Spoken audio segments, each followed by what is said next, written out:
Louis सोलह ने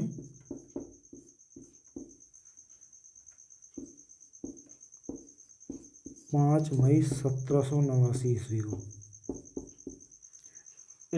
states general क्या बुलाई, बैठक बुलाई। मतलब इनको चूंकि आर्थिक स्थिति बड़ी गंभीर थी तो लुई सोलह ने सोचा क्यों ना थोड़ा कर में क्या की जाए, वृद्धि की जाए। ठीक है, तो इन्होंने क्या किया, 5 मई 1789 ईस्वी को क्या किया, स्टेट जनरल की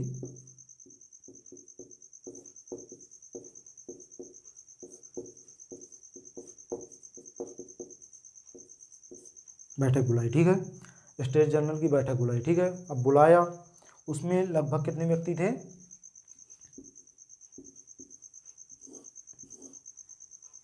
1200 व्यक्ति थे। ठीक है, इतने व्यक्ति थे पूरे तीनों वर्ग मिला के, प्रथम, सेकेंड और थर्ड वर्ग।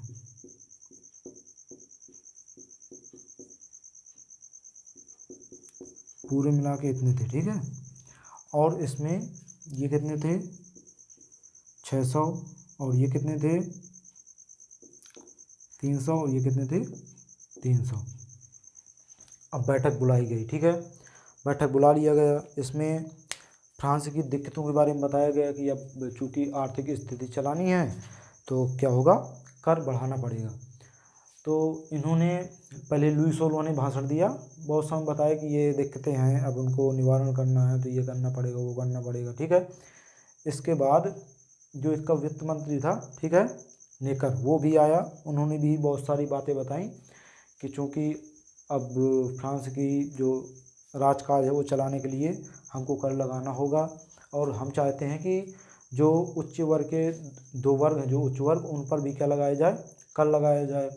मतलब लगाने के लिए नहीं कहा, लेकिन सोच रहे हैं कहा। ठीक है, उनकी मंशा ऐसी नहीं थी, लेकिन चूँकि अब इनको संतुष्ट करना था तो ऐसा उनको कहना पड़ा। ठीक है, तो बड़ी बातचीत हुई, केवल कर लगाने के बारे में बातचीत हुई कि ये करना है, ये करना है, और कोई भी निर्णय नहीं लिया गया। अब तो ये सब भाषाएं समाप्त हुई। इसके बाद लुई सोलह ने कहा कि ये तीनों वर्ग, प्रथम वर्ग, सेकेंड वर्ग, थर्ड वर्ग, अलग अलग मीटिंग करें, तीनों क्या करें, अलग अलग मीटिंग करें। तो इन्होंने अब चूँकि अलग अलग मीटिंग करें तो इसका क्या मतलब, ये अलग करेंगे अपने खुद में, ये अलग करेंगे, तो फिर कर कौन लगाएगा, बाद में लुई सोलह आएगा, खुद कर लगाएगा, वो क्या करेगा, लागू कर देगा। तो इन्होंने जो तृतीय वर्ग है इन्होंने विरोध किया। इन्होंने कहा कि जब बैठक होनी है तो सब क्या करें, एक साथ, तीनों मिलकर क्या करें, बैठक एक साथ करें। इन्होंने बहुत विरोध किया। और इसमें लुई सोलह ने एक और बात बताई कि एक वोट इनका, एक वोट इनका और एक वोट इनका। हाँ, ये 600 व्यक्ति, ये 300 और ये 300, लेकिन वोट कितना कितना, इसका एक, इसका एक, इसका एक। तो ये लोग समझ गए कि सब षड्यंत्र हो रहा है, बाद में जो भी निर्णय लिया जाएगा तो ये दोनों 2-1 से क्या कर लेंगे, नियम को पारित कर लेंगे, और क्या होगा, लागू हो जाएगा। तो ये लोग समझ गए, तो उन्होंने विद्रोह करना स्टार्ट किया कि सब एक साथ बैठक होगी, चूँकि हम ज़्यादा लोग हैं तो सबको क्या है, समान जो भी वोट का अधिकार हो क्या दिया जाए, समान सबको दिया जाए। जब हम 600 हैं तो प्रत्येक व्यक्ति के हिसाब से एक एक वोट दिया जाए, तो हम 600 हो जाएंगे, ये 300। तो इन्होंने लुई सोलह ने क्या किया, इसको इनकार कर दिया। इनका भी एक वोट, इनका भी एक वोट रहा, और कई दिनों तक ऐसा संघर्ष चलता रहा। तो संघर्ष चलने के बाद इन्होंने क्या किया कि इन्होंने कहा कि अब बैठक ये वाली समाप्त हो गई। ठीक है, फिर कहा अगली बैठक होगी, लुई सोलह ने कहा 23 जून को। कब, 23 जून की होगी। ठीक है, तो 23 जून को बैठक होनी थी, कुछ पता नहीं चल रहा था कब होगी। ठीक है, तो इन्होंने क्या किया कि 20 जुलाई को, कब, 20 जून को। ठीक है, 20 जून को सब क्या हुए, 1789 ईस्वी को इकट्ठा हुए। इन्होंने वहाँ अंदर जाने का प्रयास किया, कहाँ, जहाँ स्टेट जनरल की बैठक हो रही थी। तो इन्होंने क्या किया, इनको घुसने से क्या किया, रोक दिया गया, क्योंकि ये दोनों क्या कर रहे थे, निर्णय ले रहे थे। ठीक है, इनको रोक दिया। तो इन्होंने कहा कि हमारे साथ क्या हो रहा है, भेदभाव हो रहा है। तो इन्होंने गुस्सा होकर के, मतलब दिक्कतें तो बहुत सारी थी, जो कि कर इन्हीं के ऊपर लगाया जा रहा है। ठीक है, तो इतने नाराज़ हुए कि 20 जून को कहाँ पहुँचे, टेनिस कोर्ट के मैदान में, टेनिस कोर्ट के मैदान में पहुँचे और टेनिस कोर्ट के मैदान में पहुँचे और इन्होंने शपथ ली कि जब तक फ्रांस में संविधान लागू नहीं हो जाता तब तक क्या रहेंगे, हम एकत्र रहेंगे और इसी तरह संघर्ष करते रहेंगे। सब लोगों ने समझ लिया, बड़े मतलब ऐसी स्थिति बन गई कि ये कोई भी जनधन की हानि कर सकते, लड़ाई मतलब जो भी संभव हो सकता था वो सब क्या है, ये सब कर चुके, इतने रुष्ट हो चुके थे। ठीक है, अब इनका गुस्सा होना तो लाजमी था, तो इन्होंने 20 जून 1789 का इकट्ठा होकर टेनिस कोर्ट में शपथ ली कि हम जब तक फ्रांस में संविधान लागू नहीं कर देंगे जब तक हम क्या है, एकत्र रहेंगे और इस तरह संघर्ष करते रहेंगे। ठीक है, इसके बाद 20 जून के बाद ऐसी कई स्थितियां बनती रहीं, बिगड़ती रहीं, बनती रहीं, लेकिन लास्ट में सबसे 14 जुलाई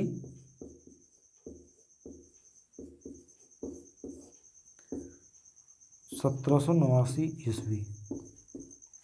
ठीक है, इस बीच क्या हुआ कि चूंकि अब लुई सोलह को पता चल गया कि अब ये लोग कर लगाने नहीं देंगे। ठीक है, स्थिति यहाँ से निकल रही है, तो चूंकि जो मेरी आंतोनेट थी वो ऑस्ट्रेलिया की राजकुमारी थी, इनके संबंध अच्छे थे, तो इन्होंने क्या किया, थोड़ा वहाँ से मदद लेना प्रारंभ किया कि जो भी सैनिक हैं हमें भेजे जाएं, हथियार दिए जाएं लड़ने के लिए, क्योंकि हमारे देश में स्थिति क्या होने वाली है, बिगड़ने वाली है। तो जो लोग थे ये टेनिस कोर्ट में जो इकट्ठा हुए, ठीक है, इन्होंने अपने आप को क्या किया, राष्ट्रीय सभा घोषित कर दी। क्या की, राष्ट्रीय सभा घोषित, मतलब यही अब सब कुछ है, ये नियम बनाएंगे, इनके नियम क्या होंगे, लागू होंगे। कब, इसी तारीख को। ठीक है, इसी में 1-2 दिन अंतर हो सकता है। ठीक है, तो राष्ट्रीय सभा क्या की, घोषणा कर दी। तो जो लुई सोलह है तंग आकर उसने क्या किया कि ऑस्ट्रेलिया से मदद मांगी और धीरे धीरे क्या है, जो भी पेरिस के आसपास राज्य थे, जो भी पेरिस में जो भी सैनिक थे इकट्ठा होने लगे। ठीक है, छोटी छोटी टुकड़ियां घूमती फिरती रहती थी, धीरे धीरे इकट्ठा होने लगी।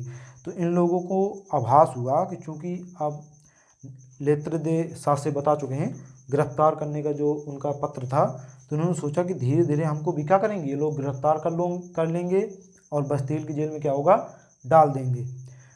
तो ऐसी स्थिति बनती रही और ज़्यादा सैनिक बढ़े, तो इनके और जो भी इनका मानना था वो बिल्कुल एक निश्चित हो गया कि अब हमारे ऊपर क्या होने वाला है, कार्रवाई होने वाली है।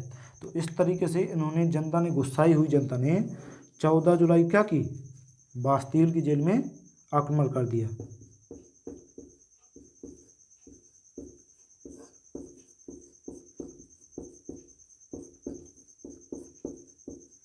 पतन, इन्होंने क्या किया कि बस्तील में 14 जुलाई 1789 को भयभीत होकर जितनी भी जनता थी फ्रांस की, उसने क्या किया, बस्तील की जेल का पतन कर दिया, तोड़ फोड़ डाला। इस क्यों किया, चूँकि वैसे सैनिक तो कम थे, 13-14 सैनिक थे, लेकिन वो कैदी थे और कुछ सैनिक रहे होंगे, लेकिन चूँकि जितने भी व्यक्तियों को पकड़ा जाता था तो कहाँ रखा जाता था, बस्तील की जेल में। और चूँकि इनको आभास था कि यदि हमको पकड़ा जाएगा तो कहाँ डाला जाएगा, बस्तील की जेल में, इसलिए इन्होंने गुस्सा होकर क्या किया, बस्तील की जेल का पतन कर डाला, तोड़ फोड़ डाला। और लोग इससे इतना नाराज थे, इस बात का आप इससे पता लगा सकते हैं कि जब इसको बाज़ार में, इसके पत्थर ईंटों को बाज़ार में ले जाया गया तो क्या किया, लोगों ने खरीद करके स्मृति के रूप में इसको सजो लिया, रख लिया। ठीक है, तो इस तरीके से फ्रांस की पूरी घटनाएं हुई और भी हैं, लेकिन चूंकि 10th के हिसाब से इतना पर्याप्त है। ठीक है, तो हो गया। इसके बाद अब देखते हैं कि जब फ्रांस की क्रांति हुई तो उसके परिणाम क्या हुए। पहले हम देख लिया स्थितियां क्या थीं फ्रांस की क्रांति के लिए, इसके बाद हमने देखे कारण, इसके देखे तत्कालीन कारण क्या थे और पूरा क्रियाकलाप कि फ्रांस क्रांति में क्या क्या हुआ। ठीक है, अब फ्रांस क्रांति का मतलब सीधे था गणतंत्र की स्थापना, फ्रांस में गणतंत्र की स्थापना कैसे हो। ठीक है, इसके बाद अब देख लेते हैं परिणाम, फ्रांस की क्रांति हुई तो उसके परिणाम क्या हुए।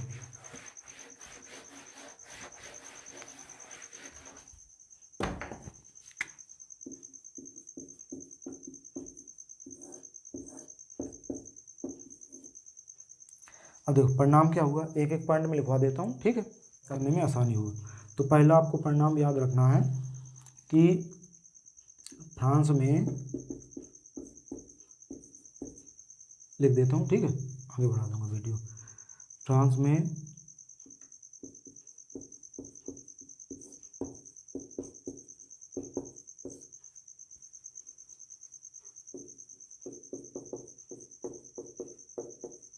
कि वहाँ के राजतंत्र को क्या करना, उखाड़ फेंकना और गणतंत्र की स्थापना करना, और उन्होंने ये सफलतापूर्वक किया भी। उन्होंने क्या किया, फ्रांस में राजतंत्र का क्या किया, अंत करवा दिया और गणतंत्र की स्थापना की।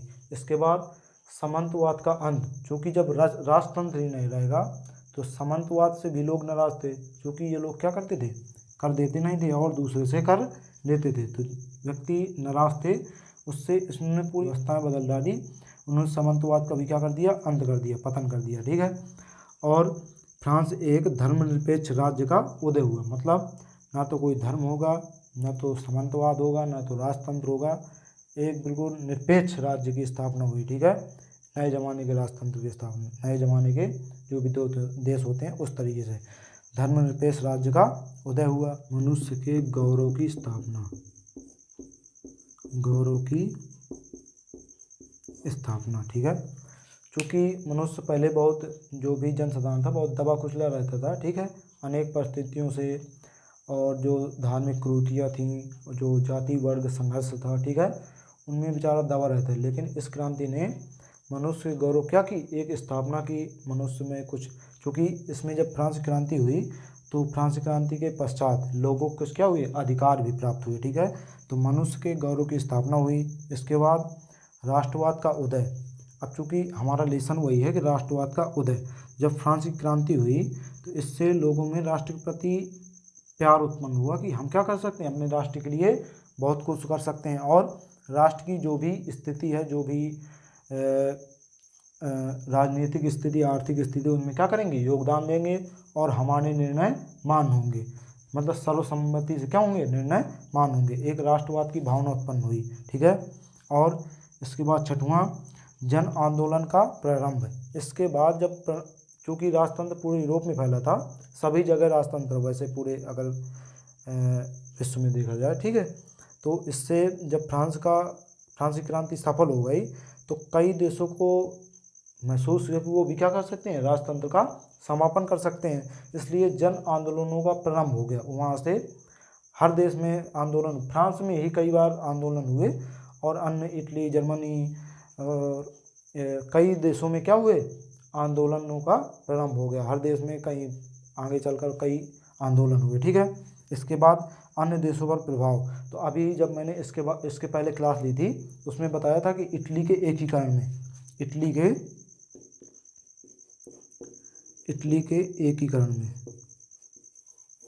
ठीक है, इटली के एकीकरण में भी क्या था, फ्रांस की क्रांति का प्रभाव पड़ा, ठीक है। तो इस तरीके से जर्मनी के भी एकीकरण में, चूँकि राष्ट्रवाद की भावना जब इससे जागृत हुई तो पूरे यूरोप में राष्ट्रवाद की भावना फैल गई, ठीक है। तो इससे लोग अपने अपने देश को एकत्रित करने के लिए और ऊंचाइयों पर ले जाने के लिए क्या किए, एक उन्मुख हुए, ठीक है। तो इसी के साथ